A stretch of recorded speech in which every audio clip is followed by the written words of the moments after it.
நீங்கள் இன்னைக்கு இப்படி இருக்கீங்கன்னா அதுக்கு நீங்கள் மட்டும் காரணம் கிடையாது. இதுதாங்க உண்மை. உங்களை சுற்றி யார் இருந்தாங்களோ அதை வச்சு தான் நீங்கள் இன்னைக்கு இப்படி இருக்கீங்க.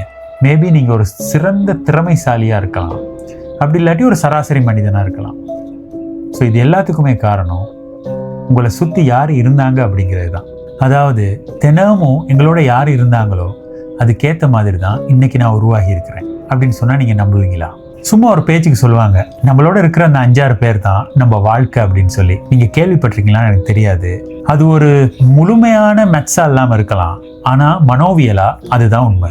நீங்கள் அதிக நேரம் ஸ்பெண்ட் பண்ணுற மக்கள் தான் உங்களுடைய வர்த், உங்களுடைய தகுதியை மாற்றுவாங்க, உங்களுடைய நம்பிக்கையை மாற்றுவாங்க, ஏன் உங்களுடைய எண்ணங்களை கூட அவங்க தான் மாற்றுவாங்க.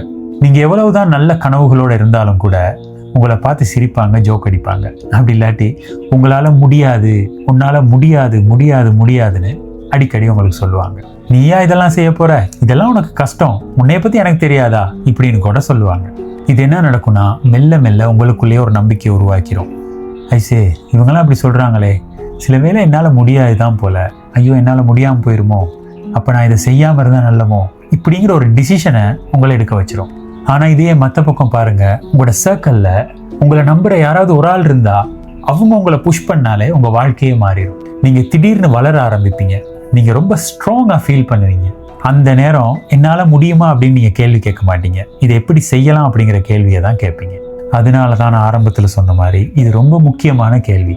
யார் உங்கள் வாழ்க்கையில் உங்களை சுற்றி இருக்கா, உங்களோட இருக்கா? அவங்க உங்களை உயர்த்துறாங்களா இல்லாட்டி உங்களை மெதுவாக கீழே இழுக்கிறாங்களா? இது அவங்களுக்கும் தெரியாமல் உங்களுக்குமே தெரியாமல் நடக்கலாம். சில நேரங்களில் வளர்ச்சிங்கிறது நம்ம புதிய ஆக்களை நம்மளோட சேர்த்துக்கிறது மட்டும் கிடையாது. சில பழைய தாக்கங்கள் இருக்குல்ல, நம்ம எஃபெக்டான விஷயங்கள் இருக்குல்ல, அதுலேருந்து வெளியில் வாரதுமே உங்களுடைய புதிய வாழ்க்கைக்கு இல்லாட்டி உங்களுடைய புதிய வளர்ச்சிக்கு உதவியாக இருக்கும். உங்கள் வாழ்க்கை உங்களுடைய ரெஸ்பான்சிபிலிட்டி, உங்களுடைய மனசு அதுதான் உங்களுடைய ப்ரையாரிட்டியாக இருக்கணும். அதனால நீங்கள் யாரோட இருக்கீங்க அப்படிங்கிறத ரொம்ப கவனமாக கவனித்து பார்த்துக்குங்க. ஏன்னா உங்களுடைய நாளையை தீர்மானிக்க போகிறது அதுதான்.